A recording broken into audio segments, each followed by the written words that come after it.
no livro de 1 Reis, capítulo 19, que está escrito assim: E Acabe fez saber a Jezabel tudo quanto Elias havia feito, e como totalmente matara todos os profetas à espada.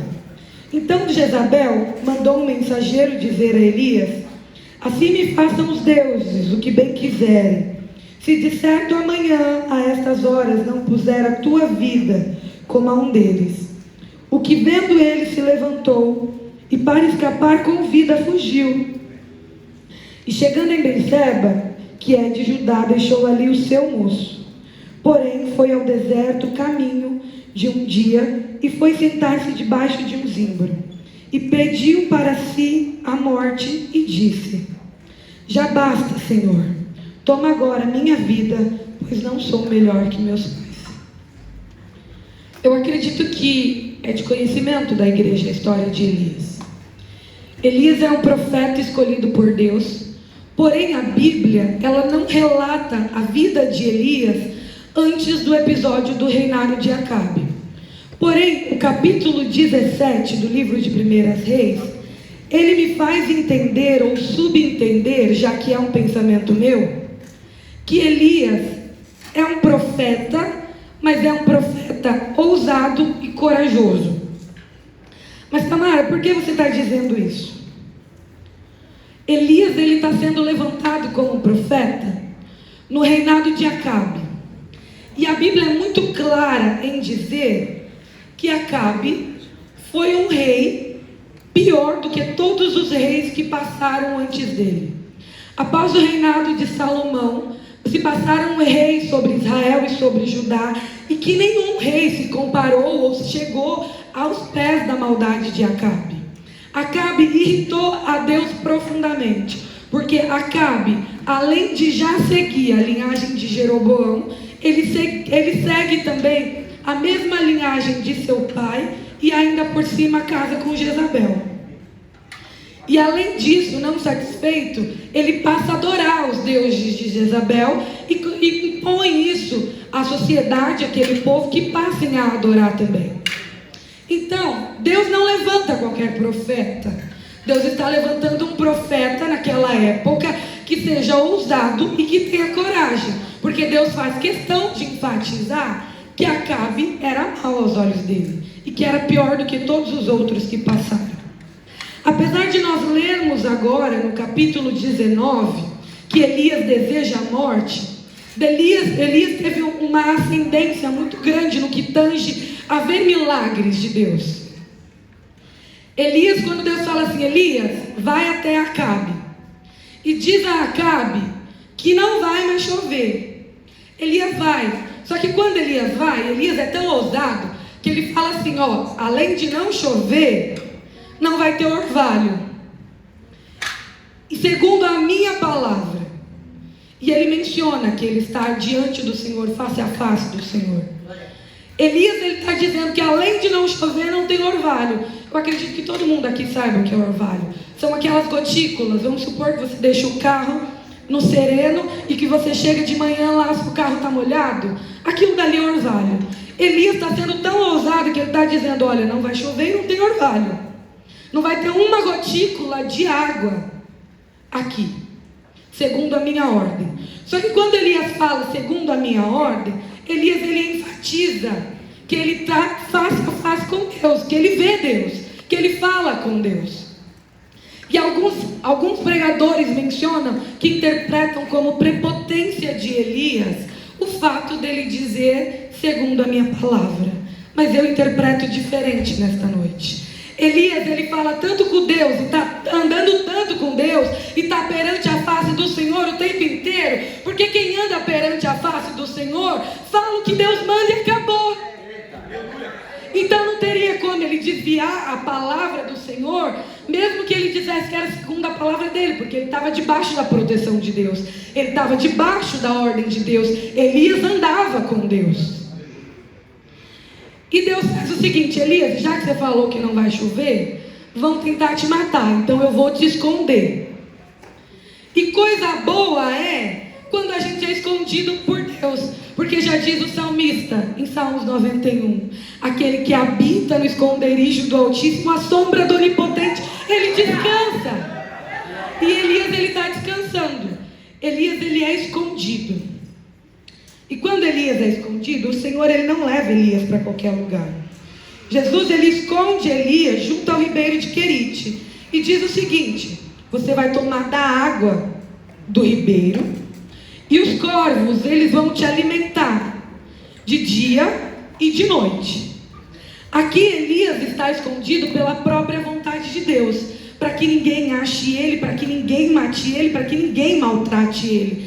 Então Elias obedece. Então Elias vai e Elias está descansando enquanto ele está escondido. Ele está descansando na caverna, sendo alimentado e bebendo a água que Deus preparou para ele.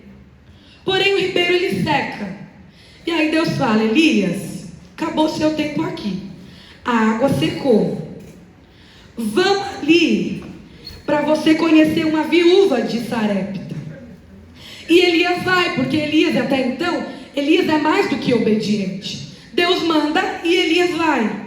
E todo mundo aqui conhece bem a história da viúva de Sarepta, que Elias vai até ela, lhe pede pão e ela não tem para dar. Mas sobre a palavra de Elias, a botija dela é enchida e não falta mais.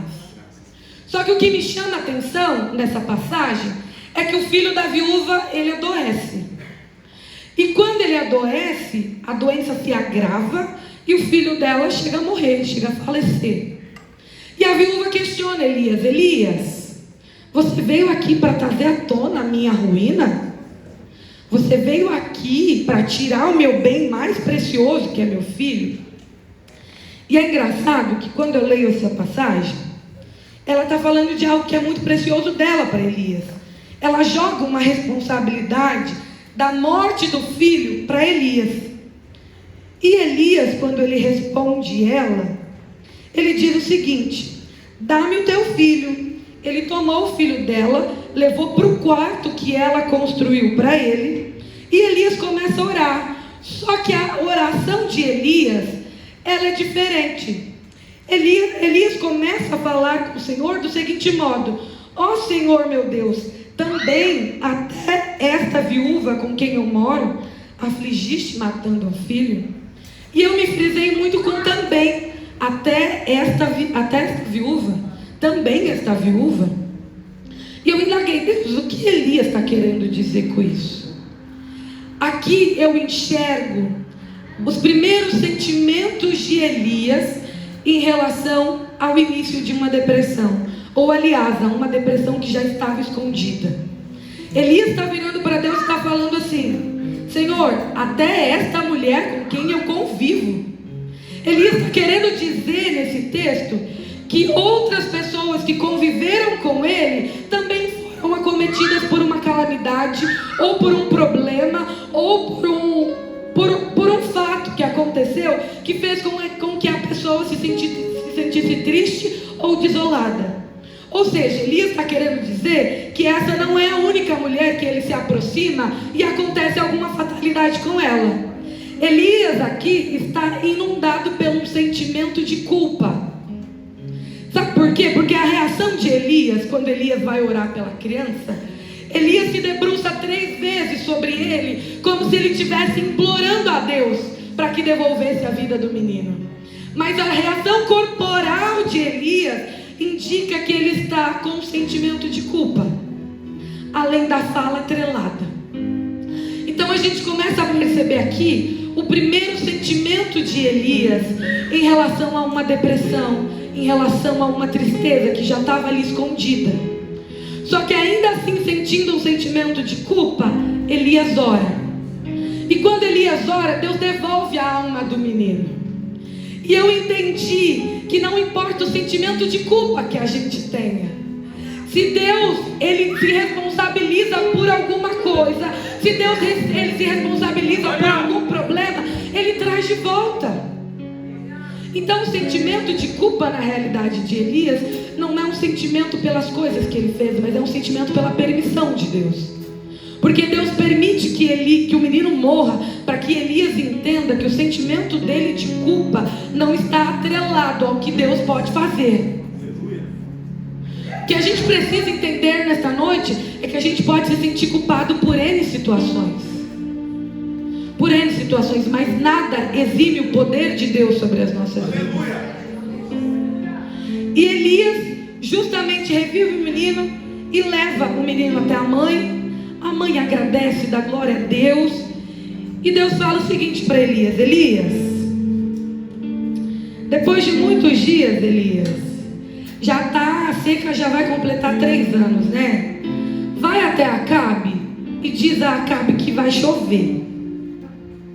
E Elias vai. E Elias, ele vai e ele encontra Obadias. Obadias morrendo de medo, porque Elias pede para ele chamar Acabe para ele.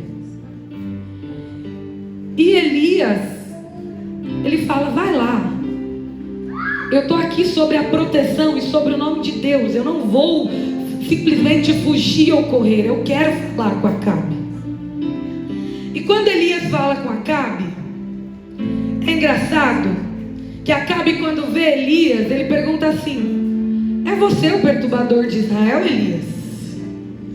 E Elias responde: não, não sou eu.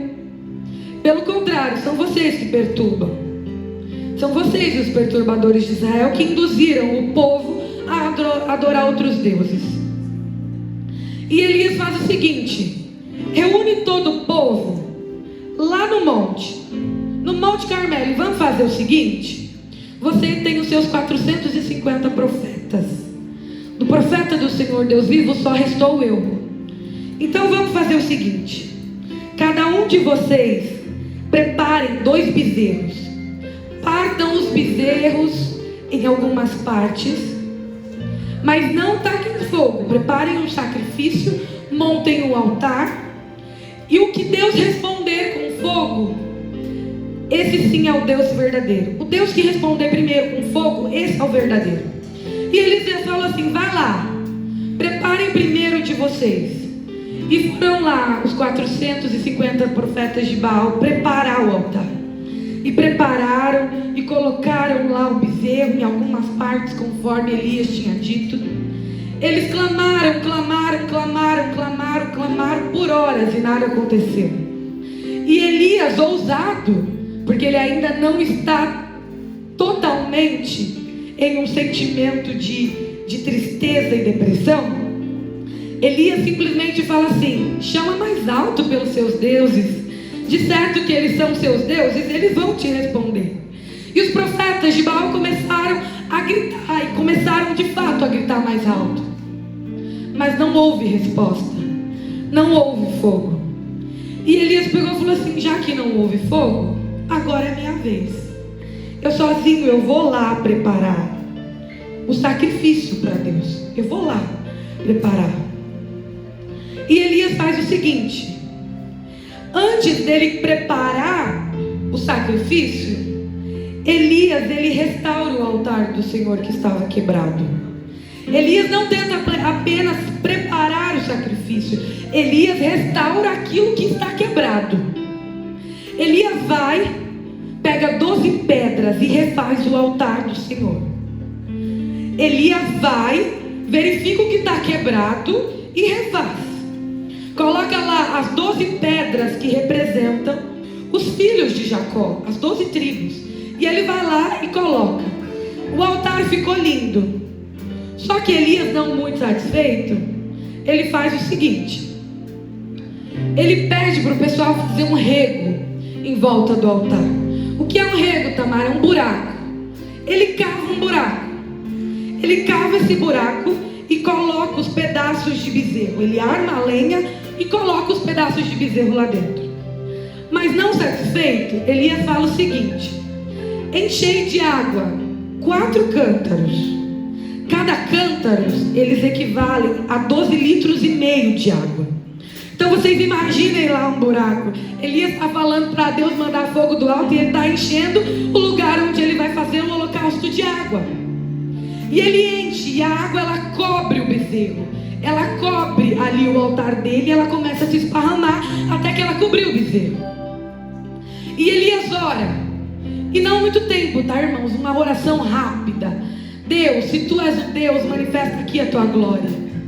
E quando Deus manda fogo do céu, pouco importa a água que está lá dentro. Parece que a água que estava lá dentro, que eles mandaram encher, se torna combustível, se torna gasolina. Então Elias está vivenciando e está presenciando algo que é inédito perante os céus.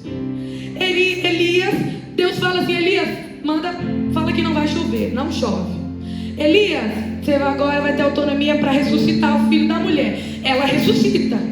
E agora Deus está falando para Elias, eu mandei fogo do alto onde tinha só água, onde você cobriu tudo de água, Elias. Deus está mostrando para Elias que Ele é um Deus que faz, independente da situação que você esteja passando. Ele é um Deus que faz, independente da circunstância. Então Elias faz o seguinte: o povo passa a reconhecer que o Deus de Elias é de fato o Senhor dos Senhores. Então Elias fala assim para o povo: vamos fazer o seguinte, levem esse povo e a gente vai matar todos eles. Todos os profetas de Baali a gente vai matar. E assim acontece. Elias chama Acabe e fala assim: Acabe, sobe, Acabe, vai comer e vai beber, porque eu ouço, aliás, um ruído de águas que vão vir por aí. Elias, ele não está falando que já vai acontecer. Elias está falando assim: olha, eu estou ouvindo um ruído que vai acontecer. Elias está só no ruído, mas Elias já está falando: Acabe, bebe e come, porque daqui a pouco vai descer muita água e você não vai conseguir mais voltar para onde você tem que voltar.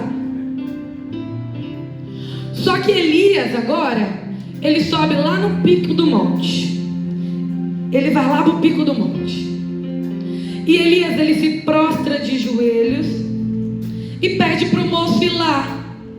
E lá ver algum sinal da parte do céu, para ver se tem algum sinal que a chuva de Deus realmente vai descer. Só que Elias, aqui eu entendo que Elias, ele já está ansioso demais. Mas por que você diz isso, Tamara? Elias, o menino vai uma vez, e o menino volta assim: Elias, não tem nada lá no céu, Elias. E Elias vira para o menino e fala assim: ô moço, vai lá 7 vezes. Sabe aquela sensação quando você está esperando muito por uma coisa? Você está esperando ou por uma porta aberta, ou que você está esperando um telefonema da empresa que você fez a entrevista, ou quando você está esperando a aprovação de um concurso que você passou, você fica entrando lá no site toda hora para ver, tomado por uma constante ansiedade. É isso que Elias está fazendo com o menino. Menino, vai lá 7 vezes, vê se tem algum sinal. Só que eu penso que o menino, ele é tão instruído por Elias, que ele vai a 2ª vez. Não tem nada, Elias, nada. Vai a 3ª vez, não tem nada. Ih, Deus, Elias está aqui ansioso, está me aperreando para eu ficar voltando, indo e voltando. Jesus, não é fácil. E o menino está ligado, está falando assim: Jesus, acalma a ansiedade aqui de Elias e mostra alguma coisa para ele. E o menino está indo na 5ª, o menino está indo na 6ª. E quando o menino chega na 7ª vez, o menino, tomado de uma experiência com Deus, porque ele vivencia tudo que Elias está vivenciando. Então o menino olha para o céu e fala assim: ó, eu estou vendo ali uma nuvem meio que diferente. Eu acho que esse daí é o sinal que Elias precisa. Senhor, esse é o sinal que Elias precisa, não é? Então eu vou lá para acalmar a ansiedade de Elias. E o menino volta para Elias e fala assim: olha, Elias, eu vejo uma nuvem do tamanho da mão de um homem, e esse é o sinal que a chuva dele vai descer. Esse sinal que o Senhor mandou não foi simplesmente para mostrar que ele era Deus, porque ele já tinha mostrado de outras maneiras. O que a gente precisa entender aqui é que Elias foi tomado por um sentimento de ansiedade. E ansiedade nada mais é do que o excesso do futuro, o excesso daquilo que está para acontecer ou que vai acontecer. E Deus está falando assim: Elias, acalma a tua ansiedade aí, moço. Segura a tua ansiedade aí. Eu não disse que ia chover, Eu não te disse que vai chover? Aqui então, ó. O menino viu um pequeno sinal. Elias sossega. Mas a gente já percebe que Elias já tem dois sentimentos aí, que é pra gente ficar em alerta. Elias está com um sentimento de culpa. Ele tem um sentimento de culpa que ronda ele. Porque se ele não tivesse sentimento de culpa, ele não teria orado do jeito que ele orou. E Elias agora, ele tem um sentimento de ansiedade. E Deus está falando para Elias: acalma a tua ansiedade, filho. Porque lá no livro de Mateus, Deus diz: não andeis ansiosos por coisa alguma, apenas crê em mim. Porque é isso que ele veio. Ele veio para nos dar paz e não para nos dar ansiedade. Se ele veste os lírios do campo da maneira mais bela, quem dirá de nós que somos seres e criaturas dele, criados por ele? E ele diz: Elias, segura a sua emoção agora, segura a sua ansiedade. E Deus manda um sinal para Elias. E Elias a ansiedade de Elias naquele momento ela é estancada. E Acabe, quando ele vai embora, Acabe não está sozinho, Acabe está com Jezabel. E Jezabel já está acostumada a matar profeta, porque só restou Elias. De todos os profetas que tinha ali, só restou Elias. Ela já estava acostumada a mandar matar profeta. Então, Acabe conta: olha, Jezabel, Elias matou todos os nossos profetas com a invenção de vir fogo do alto do Deus dele. Ele matou todo mundo, Jezabel, não sobrou um. E ainda disse que vai chover e que eu ainda não vou conseguir ir embora para casa. Jezabel faz o seguinte: pega um mensageiro e fala assim: manda lá falar para Elias que eu vou matá-lo. E que eu vou matá-lo igual eu fiz com todos os outros, e que não vai arrastar um. E aí eu entendo, Elias já viu tudo. Elias já viu o Senhor fazer de tudo. Só que qual é a primeira atitude de Elias? Foge. Elias fica com medo e foge. Aqui eu identifico o terceiro sentimento de Elias. Elias é tomado por um medo tão grande, por causa de ameaça de uma mulher, que ele foge. Então aqui nós estamos vendo que Elias, ele já tem três sentimentos aqui. Ele tem o sentimento da culpa que ronda ele. Ele tem a ansiedade que bate na porta dele todos os dias. E agora Elias está com medo. Só que Elias fica com medo e ele foge. E ele faz o seguinte: ele se levanta para escapar com a própria vida. E chegando em Berseba, que é de Judá, ele deixa o moço ali. Ele deixa o moço lá. Elias está com o moço andando a vida inteira com ele. E agora que Elias está com medo, ele deixa o moço na beira do caminho, ao invés de levar o moço com ele. E aqui eu entendo que Elias tem um quarto sentimento, que é chamado de isolamento social. Elias não quer ver ninguém, Elias não quer estar junto com ninguém, e Elias não quer andar com ninguém. Porque o sentimento de culpa que ronda Elias é muito pesado. A ansiedade que ronda Elias é muito pesada. Ela é forte também. O medo que bateu na porta de Elias está gritando ali para ele: foge que ela vai te matar. E agora Elias, ele decide se isolar. O moço que acompanhava ele não acompanha mais. E é engraçado que a Bíblia diz que é melhor você andar em dois, porque se um cair, tem outro para levantar. Só que Elias prefere ficar sozinho. E ele se isola. Elias vai lá, se isolar. E é engraçado que Elias, quando ele se isola, Elias ele vai para o deserto. E Elias ele caminha um dia inteiro para chegar no deserto, sozinho. Elias está passando N coisas na cabeça de Elias agora, porque Elias ele está andando sozinho. E Elias chega no deserto e ele fala assim para o Senhor: Senhor, eu não aguento mais, eu quero a morte. Deus, eu não aguento mais eu quero a morte. E ele senta debaixo de um pé de zimbro e fica ali. Então aqui eu vejo mais dois sentimentos que Elias é tomado. Elias é tomado por um cansaço e por uma fadiga, porque ele andou tanto, afinal de contas, que ele precisa sentar para descansar. Então Elias senta para descansar e tem um cansaço tão grande que ele senta ali e fica, e ele deseja a morte. O cansaço dele é tão grande que ele está desejando morrer. E aqui é o sexto sentimento que Elias está sentindo. O sentimento da morte, é o suicídio que ronda Elias o tempo inteiro ali, ó. Elias, já que ela vai te matar, deseja você morrer, filho.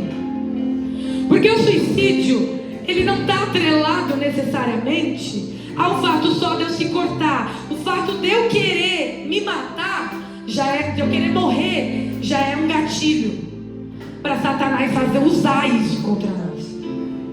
E aqui eu percebo que Elias já tem 6 sentimentos que rondam ele. Elias tem a culpa que ronda ele todos os dias. Tem a ansiedade que está com ele todos os dias. Tem o medo. E aí Elias se isola. Isolamento social. Elias não quer saber de ninguém. E aí Elias está cansado, que é o 5º sentimento. E agora Elias deseja morrer. E eu tenho certeza que Deus está olhando do céu e está falando assim: meu filho, você está com medo de uma mulher, de uma situação tão pequena dessa. Eu mandei fogo do alto, eu coloquei lá fogo quando você está com água. Elias, eu ressurgi uma mulher, eu ressurgi o filho da viúva, e você está com esse desespero todo. E aí sabe o que Deus faz? Porque Deus, ele é muito inteligente. Deus é inteligente demais, irmãos. Deus fala assim: eu não vou descer agora não, mas eu vou mandar um anjo lá. Um anjo.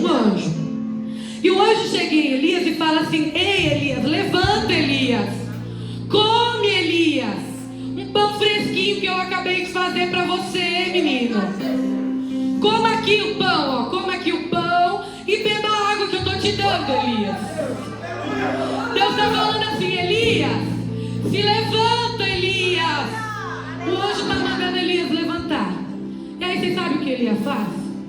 Elias levanta, come e vai lá de novo dormir. Rapaz, o anjo está falando aqui: Elias, levanta e come, Elias, se alimenta. E Elias está fazendo o quê? Volta para dormir. E aí o anjo bate a porta dele de novo e fala assim: Elias, levanta-te e coma, porque você precisa ficar forte para a caminhada que você vai fazer daqui a pouco. Glória a Deus. E Elias se levanta e Elias come. Mas o fato de Elias se levantar e de Elias comer não significa que a culpa, não significa que a ansiedade, não significa que o medo, não significa que o isolamento, não significa que o cansaço, e não significa que a morte não está ali com ele o tempo inteiro, não está rondando ele. Porque Elias se levanta e não por vontade própria. E sabe o que acontece quando Elias se levanta? Elias, ele precisa andar.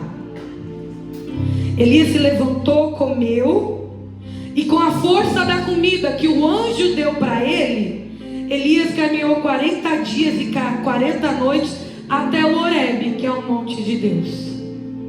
Eu sei que você conseguiu entender isso, mas o anjo foi lá e falou assim: Elias, eu sei que você está com tudo isso, mas come aquilo que eu estou te dando para que você suporte mais 40 dias. Depois Deus faz alguma coisa, Elias, mas a minha intenção agora é que você suporte pelo menos 40 dias para você chegar no monte.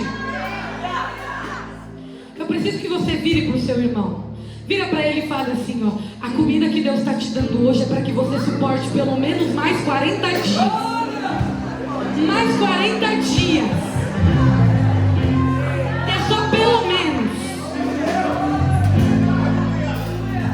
E Elias vai lá para o monte.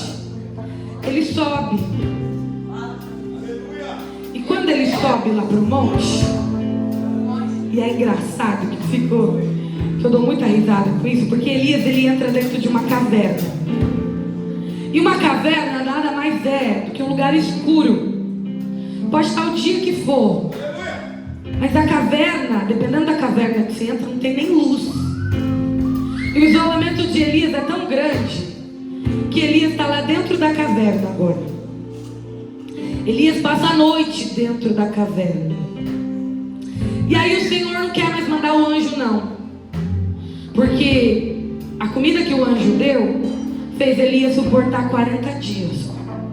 Porque passou 40 dias, Elias está voltando para dentro da caverna. E Elias está lá dentro da caverna.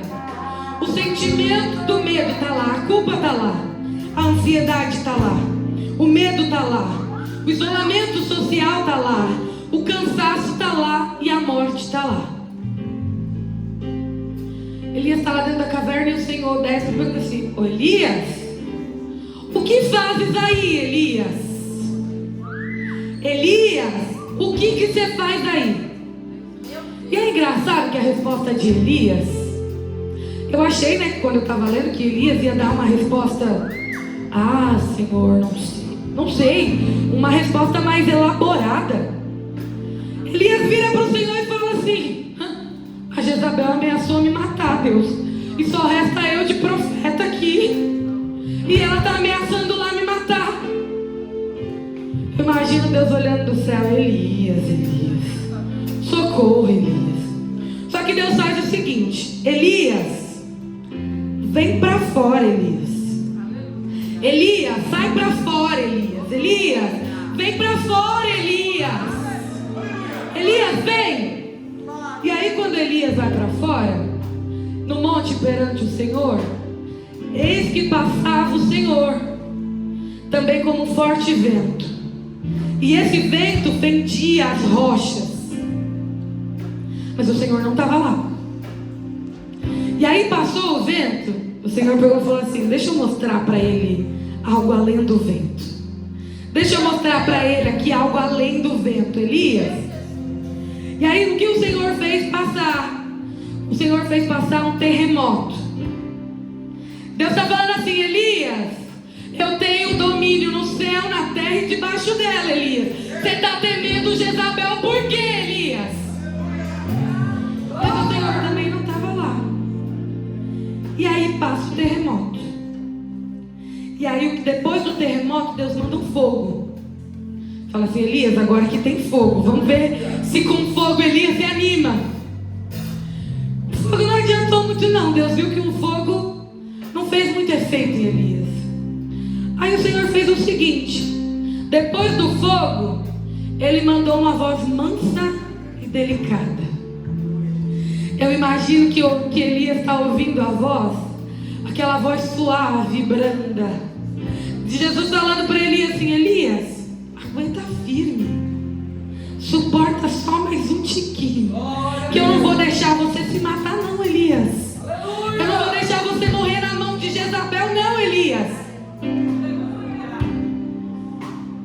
Deus fala com uma voz mansa e suave, uma voz branda, aquela voz tranquila de muitas águas, que quando o Senhor Ele quer nos acalmar, Ele quer acalmar o nosso coração, Ele vem com uma voz tão doce e tão suave. E Elias ouve a voz. Elias ouve. Elias envolve o seu rosto na capa, ele sai para fora, põe a entrada da caverna, e veio a ele de novo a voz que dizia: Elias, o que você faz aí, Elias? Elias, o que você está fazendo aí? Cabisbaixo, abatido, chorando, choramingando, triste, se sentindo inferior aos demais? Elias, o que você está fazendo aí? E aí sabe o que acontece? A gente acha que Elias viu tudo isso, né? Que Elias, ele viu o vento, Elias viu o terremoto, Elias viu o fogo, e Elias ouviu a voz suave de Deus. E aí vocês sabem o que Elias responde? Ao invés de responder, Senhor, não vou ficar mais aqui não faço mais nada aqui. Estou saindo, Jesus, estou indo fazer o que o Senhor quer. Elias está lá.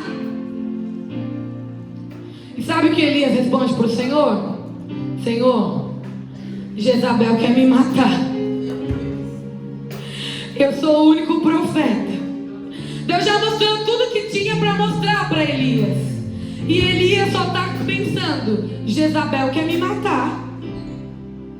O mesmo sentimento de culpa, de ansiedade, de medo, de isolamento social, de cansaço e de morte, está ali de novo com Elias. Afinal de contas, nunca saímos de lá.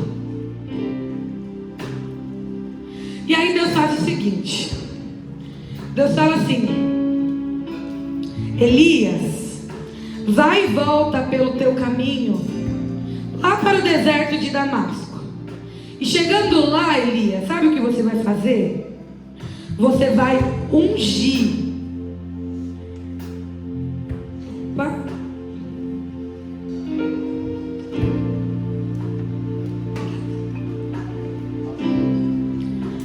Elias, você vai ungir Azael, rei sobre a Síria. Só que você não vai ungir só Azael, Elias. Você vai ungir também a Jeú. E vai ungir ele a rei de Israel. Outra coisa, Elias, você vai ungir agora Eliseu. Ele vai ficar no seu lugar. Porque aqui eu entendo, Jesus não está dando um fim para a história de Elias, não. Pelo contrário, Jesus está falando assim: Elias, eu preciso te dar uma missão, eu preciso te dar ocupações, eu preciso te dar tarefas, para que todo esse sentimento aqui que te ronde, ele seja minimizado, já que eu não estou conseguindo tirar. E não é que Deus por si só ele não conseguia tirar, não. Era que Elias ele estava tão focado nos sentimentos dele, no medo dele, que Elias se esquece do Deus Todo-Poderoso. Então Elias faz o seguinte: Elias levanta e vai. Mas Elias vai porque ele está incumbido de uma tarefa. Elias vai porque ele está incumbido de ensinar alguém o seu ofício. E sabe o que eu mais fico contente com isso? Porque quando eu li isso, Deus, ele falou ao meu coração para falar para vocês.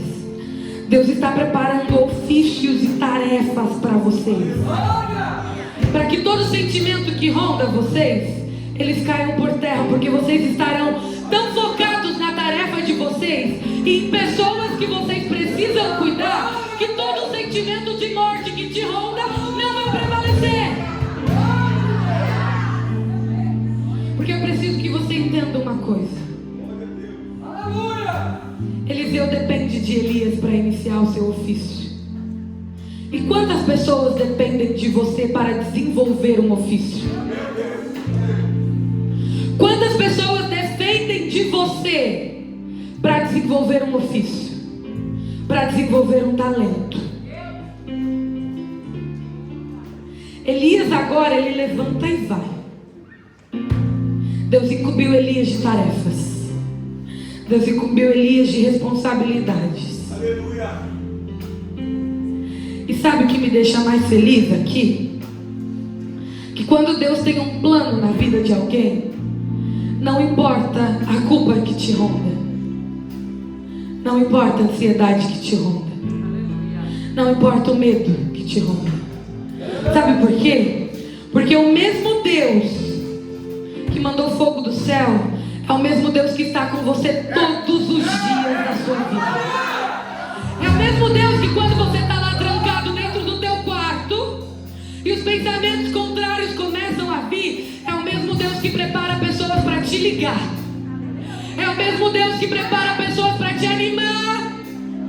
É o mesmo Deus que prepara pessoas para dizer assim: eu estou com você nessa.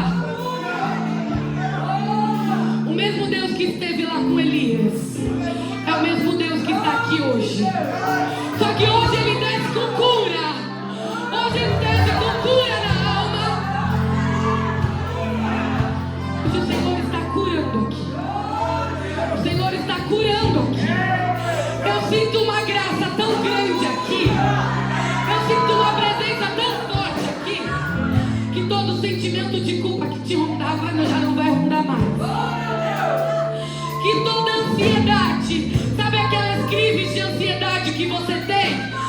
você começa a chorar desesperadamente e não consegue parar, hoje Deus está curando a sua crise de ansiedade. Sabe aquele medo? Quando Deus manda assim: fulana, vai falar ali, vai fazer algo. E você fala assim: Deus, eu não. Deus, eu não posso não, Deus. Deus, eu não posso, eu não tenho condição para isso.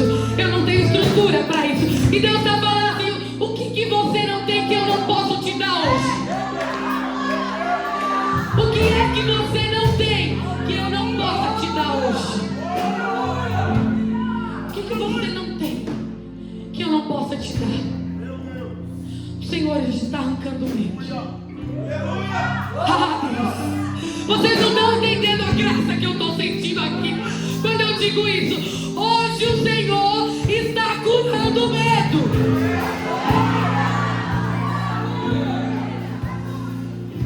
Tem mais. Uai, volta com as suas redes sociais, meu amigo. Volta a conversar com pessoas. Volta a conversar com pessoas. Sabe por quê? Ela pode te ensinar aquilo que você não sabe. Ela pode te ajudar a chegar onde você ainda não chegou. Então, para que se esconder de pessoas? Para que não responder às pessoas quando elas te mandam mensagem? Hoje o Senhor está curando o seu isolamento. Hoje o Senhor está curando a sua vontade de ficar trancada dentro de casa, sem ver ninguém, sem sequer ver a luz do sol. O Senhor hoje está curando a tua vontade de ficar trancada dentro de um quarto, sem ver ninguém, sem ver a tua própria família, sem ver os teus amigos. E tem mais. O Senhor vai te apresentar pessoas novas. O Senhor vai te apresentar pessoas novas que vai tornar a caminhada um pouquinho mais leve. Não, você não está entendendo. A caminhada vai se tornar mais leve porque você vai ter com quem dividir a caminhada. Hoje Deus vai curar o seu cansaço. Tamara, mas como assim o meu cansaço? Você trabalha de dia, você chega no trabalho cansado. Você está no horário do seu almoço, você está cansado. Você sai do seu trabalho, você está cansado. Você chega em casa, você está o quê? Cansado. Você está fadigado. Você já não aguenta mais. Porque lá no trabalho a prova é tão grande. Lá dentro daquele lugar a prova é tão grande que você já levanta falando assim: Deus, eu tenho que ir mesmo. Deus, o pessoal lá me julga tanto porque eu não ouço essas músicas. Porque eu sou crente.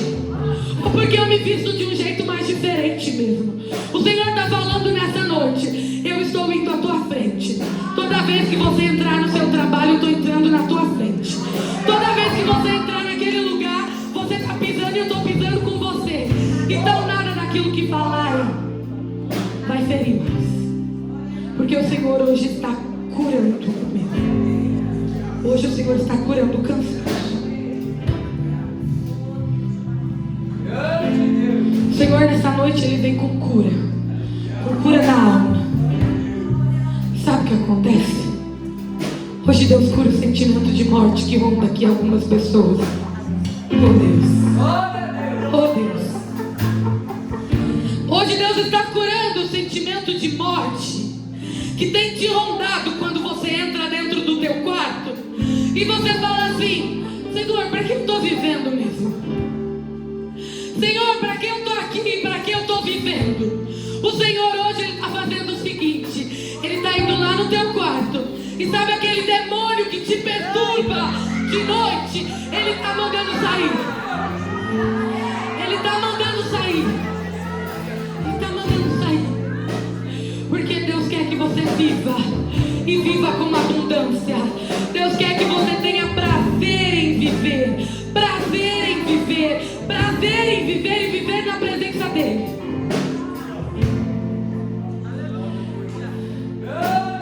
Eu não sou de fazer isso. Não sou. Eu não sou. Mas enquanto a Alanis vai cantar Ainda Tem Vida Aí, eu quero que venha aqui na frente as pessoas que nesses últimos dias elas têm sentido a ansiedade gritar bem forte. Sabe aquele sentimento de ansiedade que te faz comer sem parar? É você mesmo que Deus quer aqui na frente.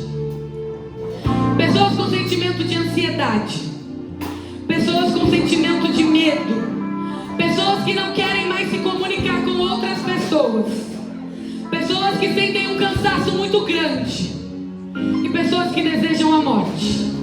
Eu quero que vocês venham aqui na frente. Eu quero que vocês venham aqui na frente. Eu quero que vocês venham aqui na frente. Porque eu acredito que Satanás não tem poder contra a vida de vocês. Satanás não tem poder contra esses sentimentos que rondam a vida de vocês. E eu acredito que hoje vocês sairão daqui curados.